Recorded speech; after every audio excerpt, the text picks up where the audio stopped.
நிலை உயரும் போது பணிவு கொண்டால் உயிர்கள் உன்னை வணங்கும்.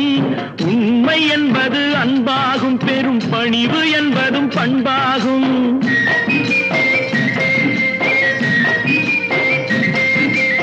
உண்மை என்பது அன்பாகும், பெரும் பணிவு என்பது பண்பாகும். இந்த 4 கட்டளை அறிந்த மனதில் எல்லா நன்மையும் உண்டாகும், எல்லா நன்மையும் உண்டாகும்.